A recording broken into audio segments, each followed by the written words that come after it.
네, 코로나19 4차 유행이 좋지 않은 쪽으로 확산하면서 정부의 발걸음도 분주해지고 있습니다. 백신 3차 접종 간격이 석 달로 줄었고 또 학생들의 접종을 늘리기 위해 학교를 직접 찾기로 했습니다.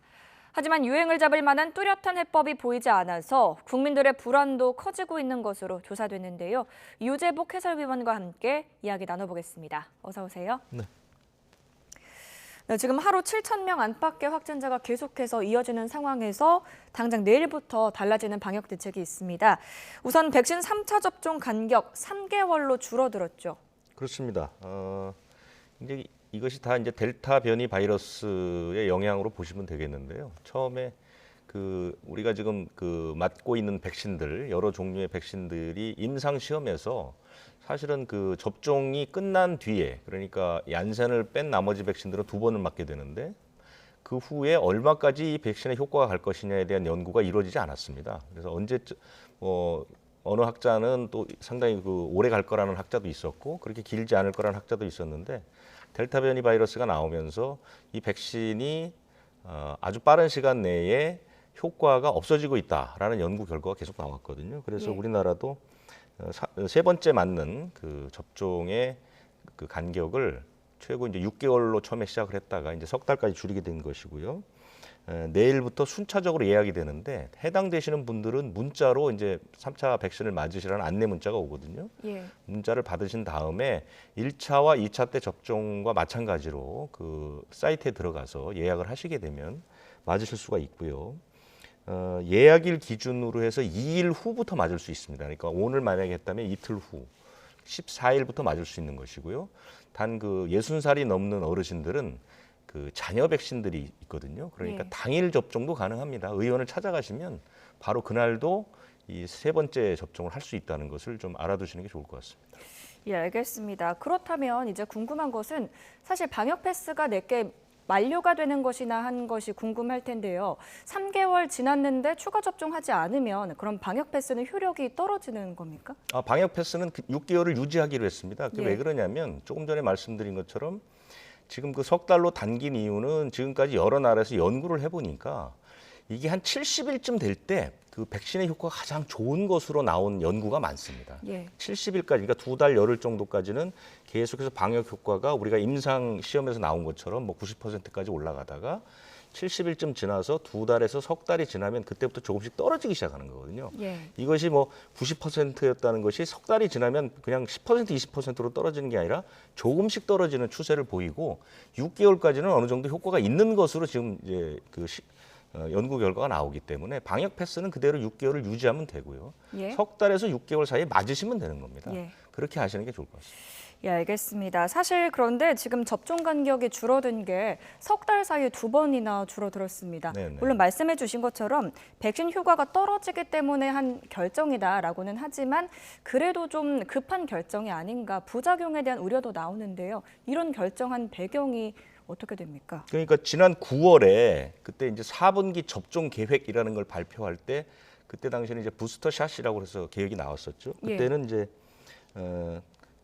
60살 이상 그리고 감염 취약 시설에 계신 분들을 6개월 대상으로 해서 맞추게 했고 그다음에 이제 11월에 단계적 일상 회복을 하면서 백신 접종률을 좀 더 올려야 된다는 그런 판단이 서서 그때는 고위험군들 그러니까 60살 미만의 고위험군들 그다음에 60살 이상 되시는 어르신은 4개월로 줄였죠. 그리고 일반 성인들 18살에서 59살까지는 이제 5개월로 이제 한 달 정도를 줄였는데 이번에 다시 이제 석 달로 줄여버린 것입니다. 그만큼 이제 이 백신의 부스터샷 그러니까 추가 접종이 필요하다는 것이죠. 그것은 제가 앞에서 설명드린 것처럼 접종 완료로 우리가 판단하고 있는 보통 백신에 2번 맞는 이 접종으로는 변이 바이러스를 감당하기가 어렵다. 이게 굉장히 그런 급박한 판단이 있는 것이고 그것이 여러 가지 수치로 나오지 않았습니까? 지금 사실 우리나라 전 국민의 지금 성인 같은 경우는 접종 완료가 지금 92%인데도 불구하고 하루 7,000명 환자가 나오거든요. 7,000명 환자 중에 30% 이상이 60살 이상.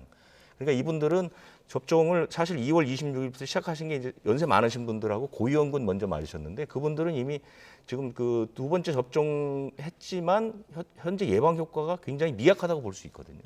그렇기 때문에 최대한 세 번째 접종을 빠른 시간 내에 맞춰야 된다 이런 판단을 하게 된 것이고요.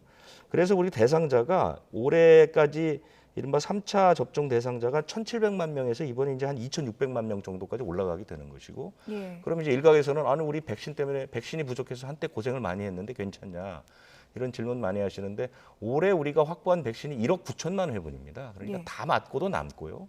내년에도 이미 확보한 게 9천만 회분 정도가 남아 있거든요. 그렇기 때문에 백신 문제도 큰 걱정은 없습니다. 그래서 가능하면 여러분들 우리 시청자나 국민께서도 빨리 맞으시는 게 안심이 되실 겁니다. 그리고 예. 부작용은 3개월로 줄였다고 해서 부작용이 달리 일어나거나 그 부작용의 빈도가 많다라는 연구 결과는 현재 없습니다. 그렇기 때문에 6개월에 맞든 5개월에 맞든 3개월에 맞든 부작용은 큰 차이가 없다. 예. 그렇기 때문에 안심하고 빨리 맞으시는 게 좋을 것 같습니다. 이제 3개월에서 6개월 사이에 최대한 가능한 빨리 맞는 게 좋다는 이야기 해주셨습니다.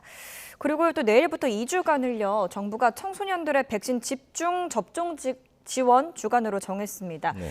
일부 반발이 조금 나오기는 하는데요. 그럼에도 학생들의 백신 접종률을 끌어올리겠다는 계획인 거죠. 그러니까 정부가 처음에는 이제 고3 학생들, 수험생들, 수능 보는 수험생들은 사실상 거의 이제 백신을 맞도록 했죠. 그래서 고3 학생들의 백신 접종률은 97%쯤 됩니다. 그런데 그 아래 나이에 있는 청소년들은 처음에는 맞는 이익과 피해가 큰 차이가 없기 때문에 자율적으로 맞도록 그렇게 결정을 했죠. 부모님하고 상의해서 스스로 맞도록 했는데 지금 문제는 뭐냐면 현재 발생 확진 비율을 보면 18살 이하의 확진율이 18살 이상보다 높습니다, 오히려. 예. 그건 왜 그러냐면 18살 이상의 백신 접종 완료율은 92%인 반면에 그 아래는 아직까지 굉장히 낮거든요. 그러니까 백신을 맞지 않은 이 젊은 청소년들이 지금 그 일상 회복 때문에 요즘 이동이 많고 접촉이 빈번하거든요. 그렇기 때문에 그 나이대에 지금 굉장히 확진율이 굉장히 높습니다. 그렇기 예. 때문에 정부로서는 어쩔 수 없이 이렇게 이제 학생들을 좀 많이 맞출 수 있도록 학교에 이제 보건팀이 가서 학교에 가서 학교 단위로 접종을 하게 되면 아무래도 많은 학생들이 맞을 수 있겠죠. 그리고 예. 미리 학생들이 맞겠다는 그 선호 조사를 하기 때문에 아무래도 한 2주 동안 바짝 그 백신 접종을 끌어올린다는 그런 계획이고요. 일부에서는 그거 어떻게 백신 접종을 강요하느냐. 백신 접종이라는 것은 맞지 않는 것도 국민의 권리인데, 하지만 정부 쪽 얘기는 이것은 접종을 강요하는 것이 아니라 적극적으로 권유하는 것으로 이해해달라. 그런데 지금까지의 모든 그 연구 결과를 놓고 봤을 때는 백신을 맞았을 때의 이득이 피해보다 훨씬 높다. 그리고 예. 사회의 안정을 지키기 위한 최소한의 조건이기 때문에 좀 맞아줄 것을 지금 권유하고 있는 그런 상태입니다. 또 아까 말씀해 주신 것처럼 수험생들, 18세 이상의 수험생들이 백신을 많이 맞았는데 그 아래 연령대 청소년보다 좀 확진율이 떨어지기 때문에 어서 이제 청소년들도 맞는 것이 좋다는 판단을 한 것 같습니다. 그리고요, 또 식당과 카페 같은 다중이용 시설에는 방역 패스 적용이 시작이 됩니다. 지침을 어기는 경우에는 과태료를 물린다고 하는데요. 그렇죠. 지난 6일부터 사실상 이 방역 패스에 적용하는 다중 이용 시설의 범위가 이제 확 늘었죠. 그런데 아무래도 이제 이런 식당, 카페라든가 이런 곳은 한 일주일 정도 유예 기간이 필요합니다. 뭐냐면 그 방역 패스를 적용하기 위한 무슨 시스템도 갖춰야 되니까요. 그래서 그게 이제 오늘로 끝납니다. 내일부터는 방역 패스가 다 적용이 되는 것이죠. 네. 그래서 식당이나 카페에는 이런 지침을 위반하면 과태료를 물게 되고요. 그다음에 이제 대부분의 다중 이용 시설은 거의 방역 패스가 적용된다고 보시면 됩니다. 예. 최근에 논란이 많이 됐던 학원이 포함됐고요. 영화관이라든가 뭐 독서실, 그다음에 뭐 도서관 이런 것들 다 포함이 되는 것이고요. 위반했을 때는 이용한 사람은 위반할 때마다 10만 원씩 냅니다. 예. 그러니까 내가 만약에 백신을 맞지 않았는데 PCR 음성 확인서가 없다. 그러면 학원을 가도 10만 원, 또 다른 식당에 가도 10만 원 이런 식으로 한 번 과태료를 냈다고 해서 안 내는 것이 아니라 예. 위반할 때마다 낸다는 걸 좀 유념하셔야 될 것 같고요. 관리자나 운영자는 한 번 어기면 150만 원이고 2번 이상이 되면 300만 원이 되고, 더 무서운 것은 1차 때는 10일, 2차 때는 30일, 3차 때는 석 달 동안 운영 중단이 되고 4번 이상 어기면 폐쇄가 됩니다. 예. 그러니까 특히 운영하시는 분들은 조금 힘드시거나 귀찮으시더라도 꼭 방역 패스를 확인하는 그런 노력이 필요할 것 같고, 또 하나 알아두실 거는 식당이나 카페는 필수 시설입니다. 예. 필수 시설이라는 게 뭐냐면 음식을 먹어야 되는 것이잖아요. 우리가 살아가는데 가장 필수적인 시설이기 때문에 백신을 맞지 않은 분이라도 혼자 가서 식사를 하실 때 그때는 방역 패스를 면제받는다는 것, 예. 그것을 아시는 게 좋을 것 같습니다. 예, 알겠습니다. 그러면 이제 식당과 카페 같은 다중이용 시설 운영할 때 운영자와 이용자 모두 이 점 꼭 유념하셔서 네. 방역 패스 잘 챙기시는 게 좋을 것 같습니다. 그리고요, 오늘 0시 기준으로요, 지금 코로나19 사망자가 총 4,253명이에요. 그런데 이 중에 3분의 1이요, 지난달 단계적 일상 회복을 시행한 이후에 돌아가신 것으로 확인이 되고 있거든요. 그리고 또 어제만 해도 하루 동안 80명이 목숨을 잃었습니다. 위중증 환자도 위중증 환자지만 사망자가 이렇게 늘어나는 이유는 무엇일까요? 지금 이제 그 사망자 문제가 이제 커지는 것은 대개 확진이 돼서 일정 시간이 지나면 대부분은 완치가 되시고요. 예. 아주 적은 인원이 위중증으로 가게 되고요. 그 기간이 일주일에서 열흘 정도, 길게는 2주 정도가 됩니다. 그리고 위중증으로 가서 치료를 받기 시작하신 분들 중에 많은 분들은 물론 치료를 받고 회복을 하시지만 그 중에 또 일부는 일주일에서 2주 사이에 사망에 이르게 되거든요. 예. 그렇기 때문에 위중증 환자가 크게 늘어나면 2주쯤 뒤에는 사망자가 같이 늘어나게 되는데, 전체적인 지금 그 발생의 패턴을 보게 되면 확진 환자가 크게 늘어난 뒤에 시차를 두고 위중증 환자가 크게 늘었고, 지금 이제 사망자들이 계속 늘고 있는데, 더 큰 문제는 위중증이 줄지 않고 있죠. 계속해서 늘지 않습니까? 그렇기 때문에 앞으로도 사망자는 계속해서 늘어날 것으로 걱정이 되고, 아까 말씀하신 것처럼 한 달 보름 사이에 지금 2년간에 나온 사망자의 3분의 1이 나왔다는 것이죠. 그만큼 지금 상황이 엄중하다는 것인데, 그것은 말씀하신 대로 60세 이상, 그러니까 60살 이상의 확진 환자가 크게 늘어났기 때문에 그렇습니다. 왜냐하면 치명률을 놓고 보면요, 50대까지는 치명률이 아주 미약하지만 60대부터는 굉장히 높고요. 80세 이상은 5분자 가운데 1분 정도는 돌아가실 정도로 치명률이 높습니다. 그렇기 때문에 60세 이상의 확진자가 늘어나게 되면 유중증이나 사망자로 이어질 가능성이 높은 것이고요.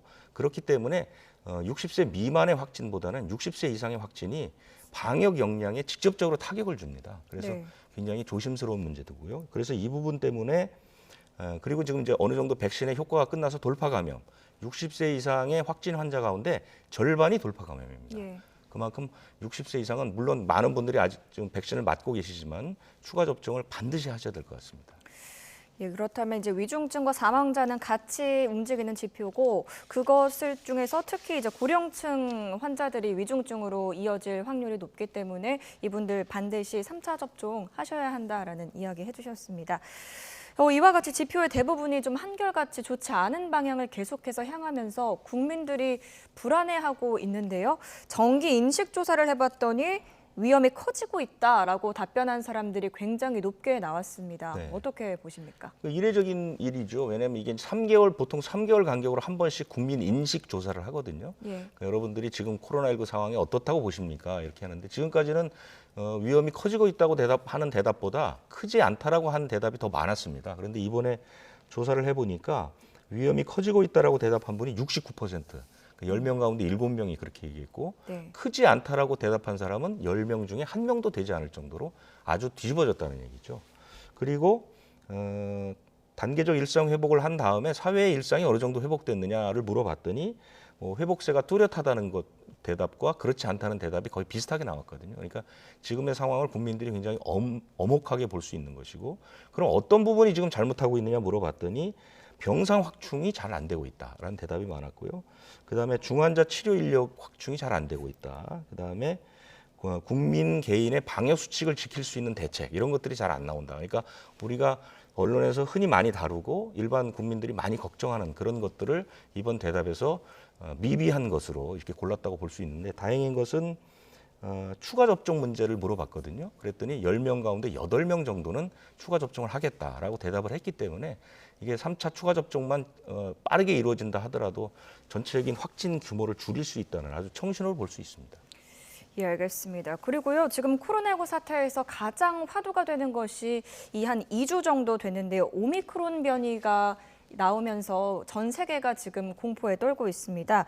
이제 다양한 이야기들이 나오고 있고, 그중에서 눈여겨봐야 할 점이 기존에 우리가 맞고 있던 백신의 예방 효과가 오미크론 변이에서는 감소를 한다라는 이야기가 있었는데요. 네. 그 관련해서 연구 결과가 하나 나왔다고 하던데. 연구 결과가 이제 하나가 아니고 여러 개가 나왔습니다. 네. 근데 대부분이 지금 아직 정확한 정체가 나오지는 않았지만 지금까지 이 환자들을 쭉 지켜본 결과는 기존 백신의 예방 효과는 확실히 감소를 시키는 것 같지만 예. 이른바 부스터샷을 맞게 되면 그 항체가 굉장히 커지더라. 이런 그 결과가 좀 공통적으로 나오고 있거든요. 우선 그 이스라엘 연구를 보면은 2차 접종자, 2차까지 맞힌 접종자, 이스라엘은 이제 파이자를 많이 맞았는데요. 예.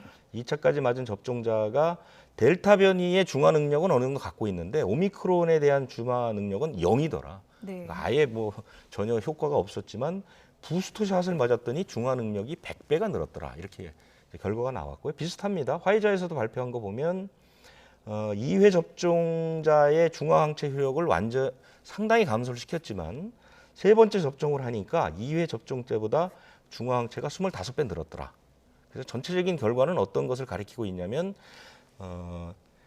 그 오미크론 변이는 전파력이 매우 강하고 그다음에 백신의 그 예방 효과를 줄이는 그런 그 특성을 가지고 있지만 예. 3차 부스터샷만 가지고도 오미크론의 공포는 상당 부분 줄일 수 있다. 이런 결과가 아직까지 확실치는 않지만 예. 지금까지 연구 결과는 그런 내용을 좀 보여주고 있습니다. 네, 역시 이 3차 접종 부스터샷의 중요성이 다시 한번 확인되는 그런 내용이었던 것 같습니다. 네, 지금까지 유재복 해설위원과 함께 이야기 나눴습니다. 오늘 말씀 고맙습니다.